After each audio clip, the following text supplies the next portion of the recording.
Hi everybody, this is Spring, the fiber enthusiast.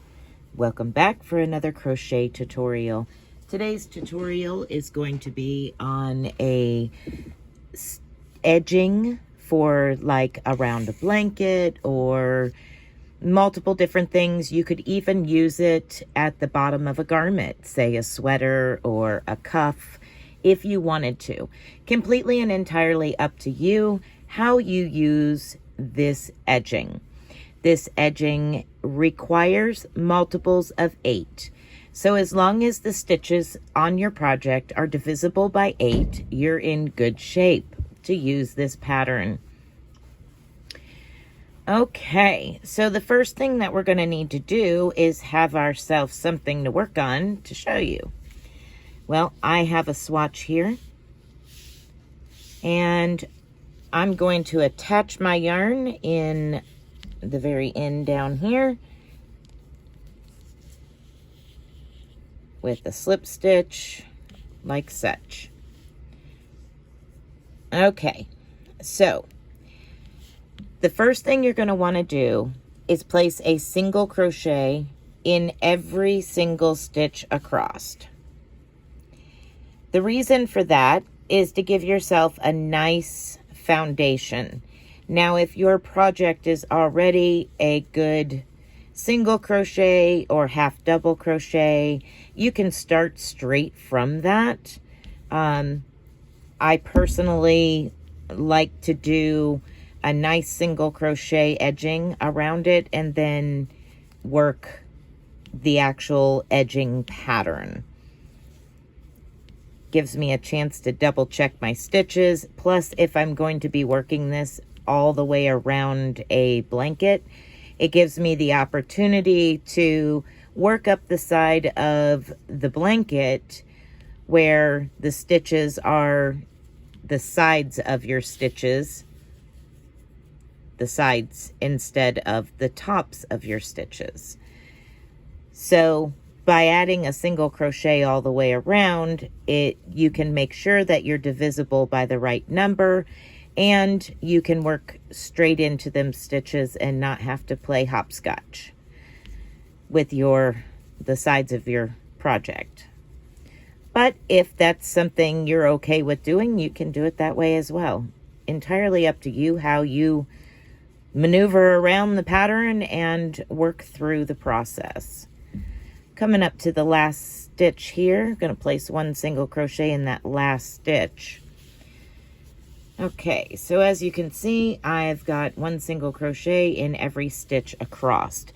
Now, this pattern, once you have your single crochet round or row, your very next row is a repeat, and that is all there is to it.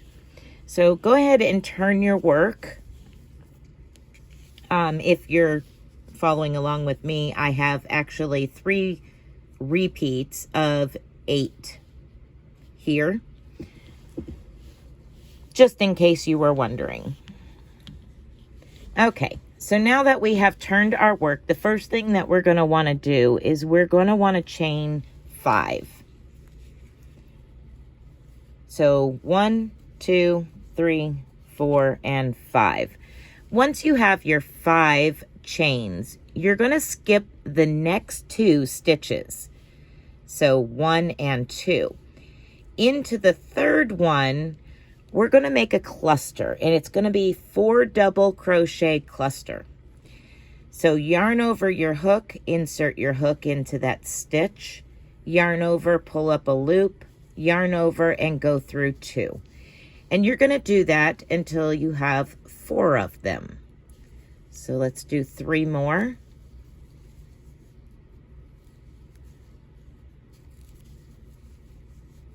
2 and 3 for a total of 4.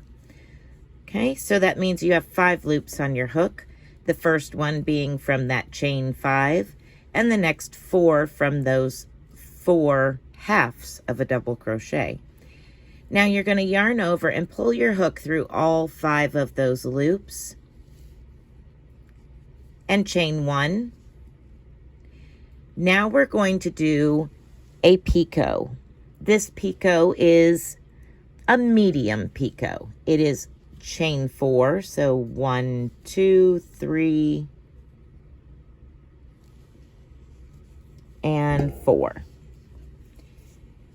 Okay, now you're going to come down here to the top of this cluster and insert your hook through the side of that slip stitch that you made at the top of the cluster. Yarn over, pull your loop up through, and then through the loop that was on your hook. And now you've made a picot. Now we're going to chain 5 again. 1, 2, 3, 4, 5.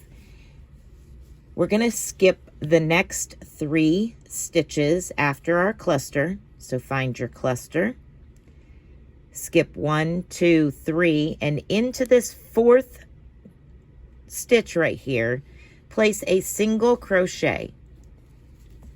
And that's your repeat across. Chain 5, 1, 2, 3, 4, 5. Skip 3, 1, 2, 3.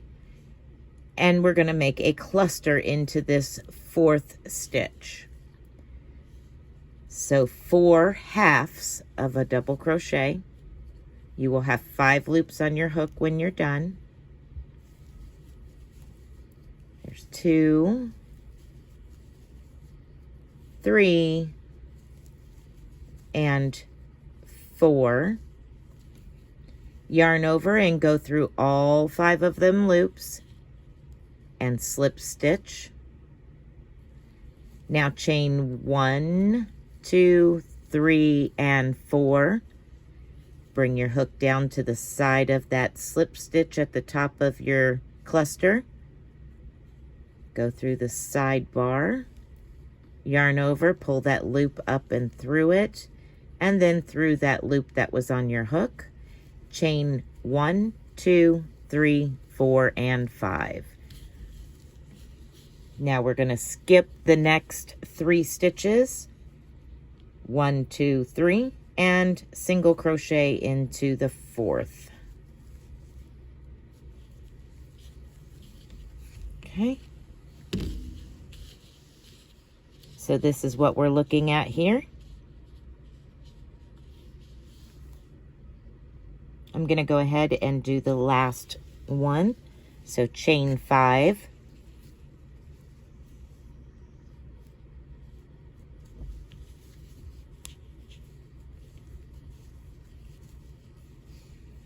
Now we're going to skip 1, 2, 3, and into that 4th chain, we're going to do another cluster, 4 halves of a double crochet. So there's 1,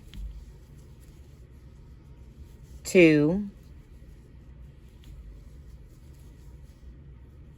3, and 4. So 5 loops on your hook. Yarn over, go through all 5, and you can call this a chain 1 or a slip, either which way, but we're closing up the top, and I'm calling it a slip stitch not to confuse it with the next 4 chains. So now chain 4, 1, 2, 3, 4, and then come back down to that slip stitch and insert your hook through the side of it, yarn over and pull a loop through, and then pull that loop through the loop that was on your hook, and chain 5. 1, 2, 3, 4, and 5. And then we're going to skip 1, 2, 3, and single crochet to that very, very last stitch. And then you would simply fasten off when you finished making your way around your project. Excuse my little tail there from crocheting over. Right.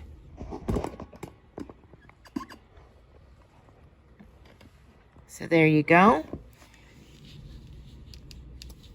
We have these cute little picots at the top cute little clusters in the middle.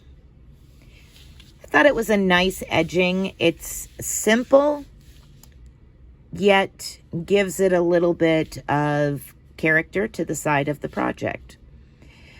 I hope you have enjoyed this tutorial on this particular edging.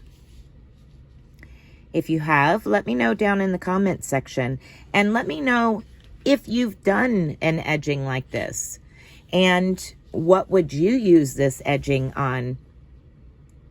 So until next time, everybody, be blessed and be a blessing. Bye for now.